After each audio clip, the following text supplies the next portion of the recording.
करने वाले हैं lecture number 5 of chapter electricity और हमारा आज का टॉपिक है resistance of a system of resistors. तो इसमें दो सब टॉपिक है।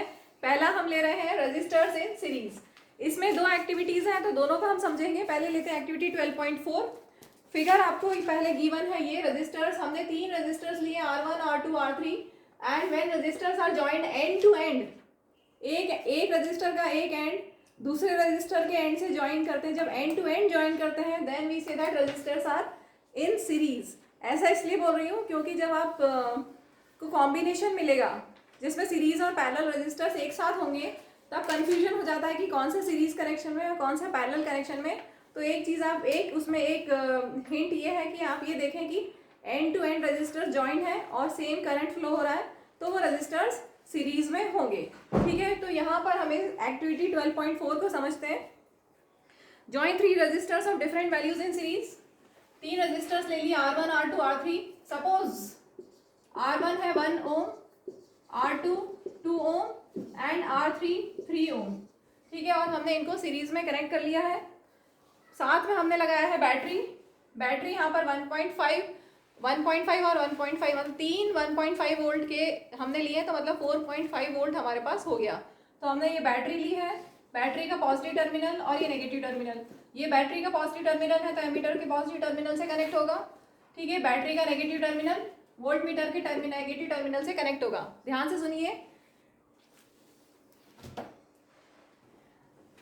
वापस देखिए। एमीटर का बैटरी का पॉजिटिव से एमीटर का पॉजिटिव, बैटरी के नेगेटिव से जो भी कनेक्टेड है वोल्ट मीटर उसका नेगेटिव। अब इधर पॉजिटिव है तो ये नेगेटिव हो गया और ये नेगेटिव है तो ये वाला पॉजिटिव हो गया। और एमीटर और volt meter positive negative connected होते हैं। ठीक है, बैटरी का पॉजिटिव से जो भी कनेक्टेड हो वो पॉजिटिव और बैटरी के नेगेटिव से जो भी कनेक्टेड हो वो नेगेटिव।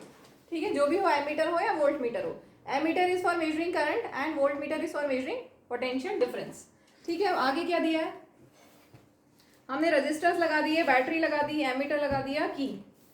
ठीक है, यहाँ पर 4 सेल है। मैंने यहाँ पर 3 ही बनाए हैं, 4 कर देते हैं हम इनको। 3 सेल और एक और सेल लगा देते हैं तो ये 4 सेल्स हो गए। और एक 1.5 वोल्ट का है तो इंटू 4 तो ये 6 वोल्ट का पोटेंशियल डिफरेंस हो गया बैटरी के अक्रॉस। ठीक है, प्लग द की।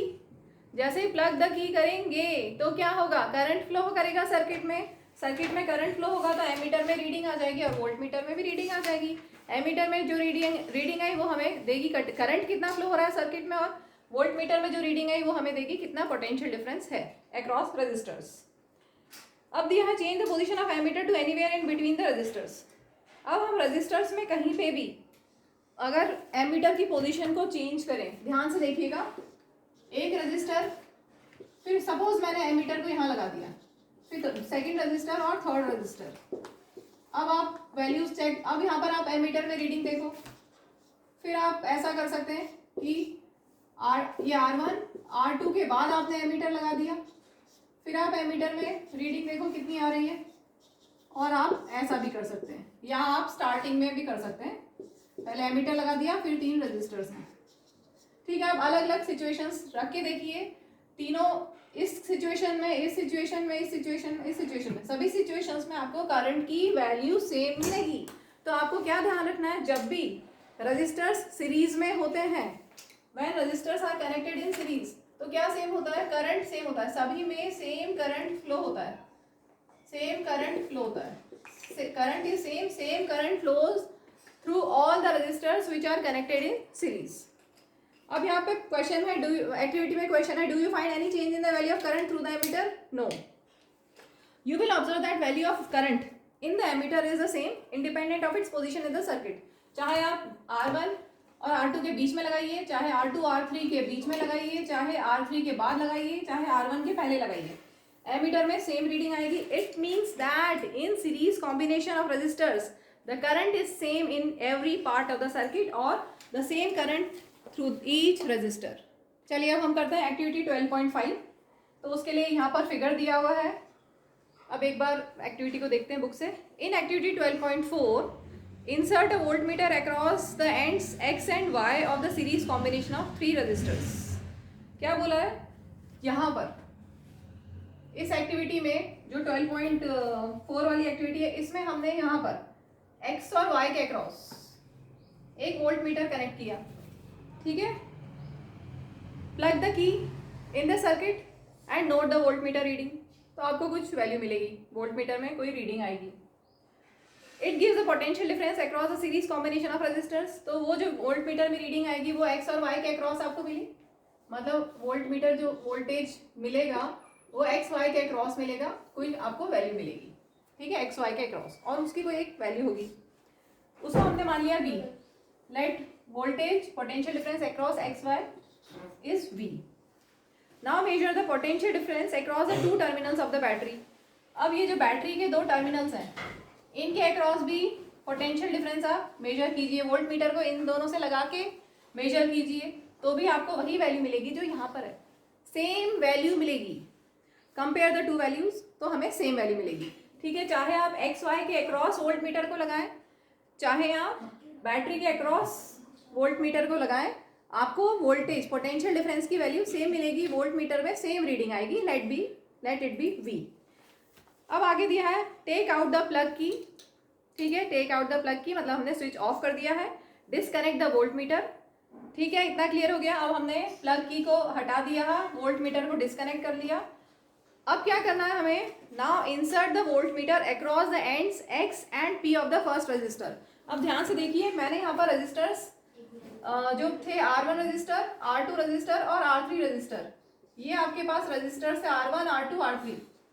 तो X फर्स्ट रजिस्टर के अक्रॉस हमने दो टर्मिनल्स ले लिए X एंड P, और XP के अक्रॉस हमने एक वोल्ट मीटर कनेक्ट किया है। और आपको पता है volt meter is always connected in parallel, volt meter is always connected in parallel, क्योंकि उसका हाई रेजिस्टेंस होता है, क्योंकि उसका हाई रेजिस्टेंस होता है तो उसमें नेग्लिजिबल करंट फ्लो होगा और वो सर्किट को अफेक्ट नहीं करेगा, ठीक है। और पढ़ा हमने कि ammeter is always connected in series, ताकि जो सीरीज में जो करंट फ्लो हो रहा है वही उसमें भी फ्लो हो, उसका लो रेजिस्टेंस होता है ताकि करंट जो सीरीज कनेक्शन में बाकी सभी में फ्लो हो रहा है वही सेम करंट उसमें भी फ्लो हो। Ammeter is always connected in series क्योंकि इसका लो रेजिस्टेंस होता है, and voltmeter is always connected in parallel क्योंकि उसका हाई रेजिस्टेंस होता है, तो नेग्लिजिबल करंट फ्लो होगा इसमें से, ठीक है। तो हमने क्या किया, XP के अक्रॉस वोल्ट मीटर लगा दिया। Plug the key and major the potential difference across the first resistor, और इसको हमने बोल दिया V1। अच्छा साइन देख लें एक बार, ये पॉजिटिव टर्मिनल बैटरी का और ये नेगेटिव टर्मिनल बैटरी का पॉजिटिव से कनेक्टेड है, पॉजिटिव टर्मिनल, अगर ये पॉजिटिव मिल गया तो दूसरा अपने आप नेगेटिव, राइट। बैटरी का नेगेटिव, एमीटर का नेगेटिव, बैटरी के जस्ट पास में कौन है, एमीटर, एमीटर का नेगेटिव कनेक्टेड, ठीक है। बैटरी के नेगेटिव से एमीटर का नेगेटिव, अगर ये नेगेटिव होगा तो हो गया तो दूसरा अपने आप पॉजिटिव। अब ये पॉजिटिव है तो इधर पॉजिटिव होगा, इधर पॉजिटिव तो ये नेगेटिव, इधर नेगेटिव है तो ये पॉजिटिव, और इधर पॉजिटिव तो ये नेगेटिव। कुछ गड़बड़ हो गई, कुछ गड़बड़ हो गई शायद, इतना तो समझ, हाँ ये यहाँ पे मिस्टेक हो गई क्योंकि एमीटर और वोल्ट मीटर अपोजिट साइन से कनेक्टेड होते हैं, यहाँ पे मिस्टेक हो गई। एमीटर और वोल्ट मीटर अपोजिट साइन से कनेक्टेड होते हैं, ध्यान से देखो, यहाँ पे भी बताया था, ये एमीटर का वायर जा रहा है और वोल्ट मीटर, ठीक है, क्या नेगेटिव और पॉजिटिव कनेक्टेड है। तो यहाँ पर अगर एमीटर का पॉजिटिव है तो इधर वोल्ट मीटर का नेगेटिव होगा, और ये नेगेटिव तो ये पॉजिटिव, ये पॉजिटिव तो ये क्या होगा, ये पॉजिटिव होगा कि नेगेटिव होगा, ये नेगेटिव और ये पॉजिटिव, ठीक है। तो ये सब साइन बना दिए हमने। अब देखो XP के अक्रॉस जब हमने वोल्ट मीटर लगाया तो हमें कोई रीडिंग मिलेगी V1, कुछ अलग वैल्यू मिलेगी, V के इक्वल नहीं होगी, कुछ अलग होगी, V1 हमने उसको नेम दे दिया। Similarly measure the potential difference across the other two resistor separately. एक बार हमने वोल्ट मीटर को XP के अक्रॉस R1 के अक्रॉस लगाया, फिर उसके बाद यहाँ से हटा के स्विच ऑफ करेंगे, उसके बाद यहाँ से हटा के हम अक्रॉस R2 हम वोल्ट मीटर को लगाएंगे और उसमें जो रीडिंग आएगी लेट इट बी V2, फिर स्विच ऑफ करेंगे और हम यहाँ से वोल्ट मीटर को हटा के यहाँ पे लगाएंगे और फिर स्विच ऑन करेंगे। स्विच ऑन करोगे तभी आपको रीडिंग्स मिलेंगी, तो जब स्विच ऑन करोगे तो हमें यहाँ पर कोई वोल्ट मीटर में रीडिंग मिलेगी, ठीक है। तो R1 के अक्रॉस जो reading milli that is V1, R2 के अक्रॉस जो reading milli that is V2, R3 के अक्रॉस जो reading milli that is V3। इतना क्लियर हो गया। अब हम यहाँ पर डिराइव करने वाले हैं फॉर्मूला, कैसे बनेगा इसका, क्लियर हो गया। R1 के अक्रॉस V1 है, R2 के अक्रॉस रीडिंग है V2 और R3 के अक्रॉस रीडिंग है V3, ठीक है। अब हम करने वाले हैं डेरिवेशन। डेरिवेशन किसका? हम डिराइव करने वाले हैं इक्विवेलेंट रेजिस्टेंस का रिलेशन, हम ये डिराइव करने वाले हैं। अगर आपने 3 रेजिस्टर्स को सीरीज में लगाया तो इक्विवेलेंट रेजिस्टेंस कितना होगा? R1 plus R2 plus R3। इसी का हम डेरिवेशन करने वाले हैं अब। तो यहाँ पर V equal to I R, ये तो क्लियर है फ्रॉम ओम्स लॉ, सारा ओम्स लॉ से सभी को ओम्स लॉ से ही लिखा जाएगा। V equal to I R Ohm's law से लिख देते हैं हम, फ्रॉम ओम्स लॉ क्या होगा? V equal to I R. कौन सा V? ये V।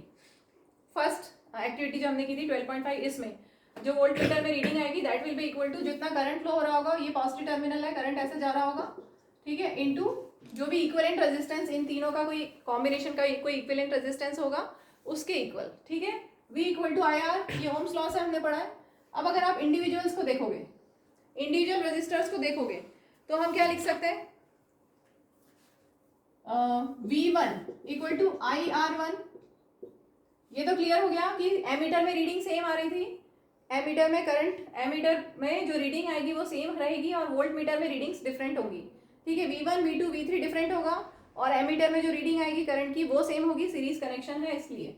ओम्स लॉ से V equal to I R, अगर V1 ये V1 निकालोगे तो that will be equal to I R one और V2 equal to I R two and V3 equal to I R three, ठीक है। तो हमारे पास ये 4 इक्वेशंस हैं। ऑल्सो हमें ये समझ में आ गया था कि इन तीनों, अच्छा एक चीज और, इसके अक्रॉस जितना पोटेंशियल डिफरेंस होगा, बैटरी के अक्रॉस जितना पोटेंशियल डिफरेंस होगा that will be equal to V1 plus V2 plus V3। जब हम ये एक्सपेरिमेंट परफॉर्म करेंगे, जब आप एक्टिविटी 12.5 परफॉर्म करेंगे तो आपको कोई वैल्यू मिलेगी V अक्रॉस एक्स वाई के क्रॉस पोटेंशियल डिफरेंस की कोई वैल्यू मिलेगी। और जब आप V1 को निकालोगे अलग से, फिर V2 को निकालोगे, फिर V3 को निकालोगे, तो एक्सपेरिमेंटली आपको क्या मिलेगा? Also V equal to V1 plus V2 plus V3, ये हमें एक्सपेरिमेंटली मिलेगा। ये कैसे लिख सकते हैं? जब हमने ये एक्सपेरिमेंट परफॉर्म किया तो आपको पोटेंशियल डिफरेंस अक्रॉस बैटरी और potential difference across X Y और इन तीनों का सम वो इक्वल होगा, ठीक है। अब हम यहाँ पर वैल्यूज यूज करते हैं। V की जगह यहाँ पर लिखते हैं यूजिंग इक्वेशंस 1, 2, 3 एंड 4। क्या हो जाएगा? V की जगह हम लिख सकते हैं आई आर, यहाँ से V1 की जगह हम लिखेंगे आई आर वन, V2 की जगह आई आर टू, V3 की जगह आई आर थ्री एंड V4 की जगह आई आर फोर, ठीक है। तो यहाँ से first left side as it is, इन चारों में क्या कॉमन है? आई कॉमन है। अच्छा आई फोर तो है ही नहीं, सॉरी यहाँ पर नहीं है, कितने भी ले सकते हो आप, 4, 5, 6 जितने चाहो ले सकते हो। अभी हम 3 ले रहे हैं जैसा कि आपकी टेक्स्ट बुक में दिया हुआ है। अब देखिए दोनों साइड से आई कैंसिल हो गया, सो रिजल्ट क्या मिल गया? R is equal to R1 plus R2 plus R3। ये जो हमें मिला है कॉम्बिनेशन का resistance that is known as equivalent resistance. इसको RS से डिनोट कर सकते हो या REQ, equivalent resistance REQ, subscript में EQ लिख सकते हो या सबस्क्रिप्ट में आप S लिख सकते हो, ठीक है। तो ये इक्विवेलेंट रेजिस्टेंस हो गया। अगर सीरीज में आपके पास 3 रेजिस्टर्स हैं तो इक्विवेलेंट रेजिस्टेंस क्या होगा? R1 plus R2 plus R3। हमने यहाँ पर स्टार्टिंग में लिया था, सपोज R1 है 1 ओम, R2 है 2 ओम और R3 है 3 ओम, तो इक्विवेलेंट रेजिस्टेंस कितना होगा? R1 plus R2 plus R3 that is equal to 1 plus 2 plus 3। बहुत बहुत ज़्यादा ईजी है, सीरीज में तो बहुत ही ईजी रहता है। 6 ओम हमें मिल गया। जब भी आपको ध्यान रखो, अगर सीरीज कनेक्शन वाला केस आएगा और आपको डिराइव करना है तो आप ध्यान रखिए बहुत अच्छे से, V equal to V1 plus V2 plus V3 से स्टार्ट करना, कभी गलत नहीं होगा। इसको लिखते हैं तुम्हें याद आ जाएगा कि V की जगह IR, इसकी जगह IR1, इसकी जगह IR2, इसकी जगह IR3। तो जब भी सीरीज में कनेक्टेड है तो V से स्टार्ट करो, स्टार्ट विद V, ऐसा कहीं लिख लेना, ठीक है। अब हम करेंगे रजिस्टर्स इन पैरेलल, उसको नेक्स्ट लेक्चर में लेते हैं, नहीं तो लेक्चर लंबा हो जाएगा।